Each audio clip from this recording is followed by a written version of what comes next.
welcome to the Road to Brazil presented by Castrol.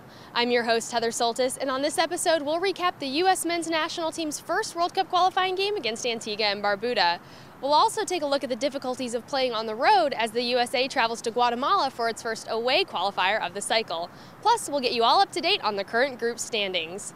To start today's show, let's take a look at the USA's first World Cup qualifying game against Antigua and Barbuda on June 8th in Tampa, Florida.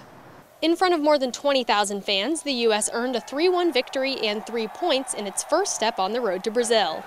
U.S. captain Carlos Bocanegra got the USA on the board first with a close-range tap-in following a header from Herculez Gomez. The USA's next goal came off a penalty kick taken by Clint Dempsey just before the end of the first half, making the score 2-0 at the break. Antigua scored in the 65th minute, but the U.S. quickly responded with a goal by Herculez Gomez in the 72nd minute to make the final score in Tampa 3-1. With the victory against Antigua and Barbuda, the United States claimed 3 points, along with Jamaica, who defeated Guatemala 2-1 at home. But with a better goal differential, the USA had the top spot in Group A after the first match day of the semifinal round of qualifying. After getting off to a solid start, the USA then traveled to Guatemala for its first away qualifier of the cycle. Playing on the road is never easy when you're dealing with a challenging travel schedule, and it's even harder when you land in a difficult environment like Central America. The men's national team knew that coming out of Guatemala City's Estadio Mateo Flores with even 1 point would be a tough task. When you go away to different countries, it's never an easy task. Just as much as our fans support us here and make us feel really welcome and make it a difficult environment for foreign teams to come in and play, it's the same thing when we go abroad. Whether it's conditions and on and off the pitch, you never know what to expect. It's always difficult, because the team, it's like when we play home. It's their home field advantage. The people always interfere in the game. When you play Guatemala, El Salvador, teams like that, they get pumped up. Their fans pump them up, and it's difficult, but it's always good to play in a packed stadium. It doesn't take very long to figure it out. One qualifier away from home, it'll open your eyes, and you'll realize that some of the young guys will realize exactly what this is about. Guatemala is a hostile place because for whatever reason, the way the stadium's set up, I think there's a track around the field. You come out the one end. We've always had a difficult time there because of the environment. And it's not friendly, it's not nice. And to be able to, again, go down there and get the points in a big game, it's not often you win away from home. You go to some of these countries, in Central America, and you don't know what to expect. And you can't necessarily prepare for everything you're going to face. And you have to be able to adapt to your surroundings. And so for us, you don't know what you're going to face on the road. Weather, conditions, hostility, stadiums, just all sorts of things like that. And it makes for a very interesting experience, but a very challenging experience as well. Expect the unexpected.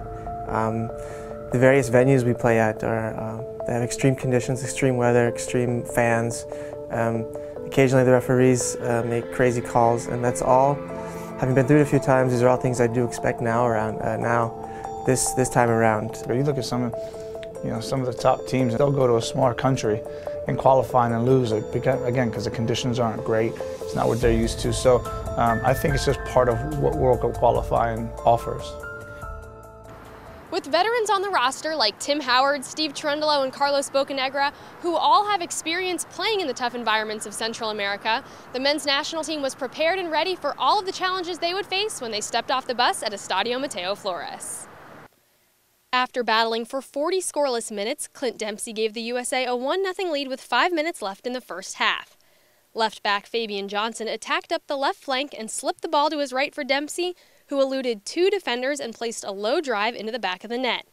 In the 82nd minute, Guatemala was awarded a free kick just outside the USA's box, and Marco Papa scored the equalizer with a shot that just snuck in under the crossbar. Following the match, some of the U.S. players reacted to the hard-fought 1-1 draw in Guatemala City. They made a few subs, as we did also. They had their backs against the wall. They had to, throw numbers forward because they lost the first game. So, I thought, they they do what they do. They hit long balls, hit and hope, and try to draw fouls, and that's what led to the goal. The heads went down. They were trying to get to halftime, keep us out. Clint scored a good goal, and you kind of felt that momentum shift. And to be fair, we weathered their storm in the second half, and you almost felt like before their goal, the crowd went flat and thought, okay, we've weathered this here. But yeah, it wasn't.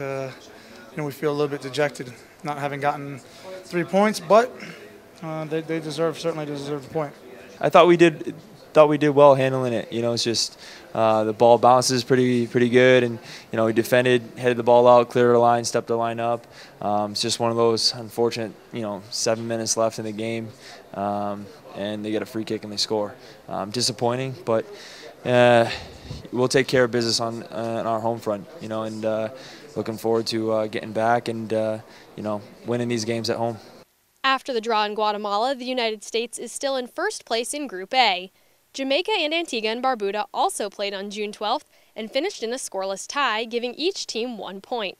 With a better goal differential, the USA holds the top spot in Group A.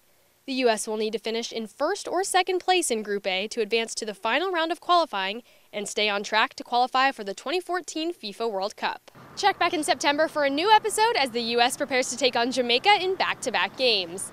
The USA will head to Jamaica for an away game on September 7th and then come home to play 4 days later in Columbus, Ohio.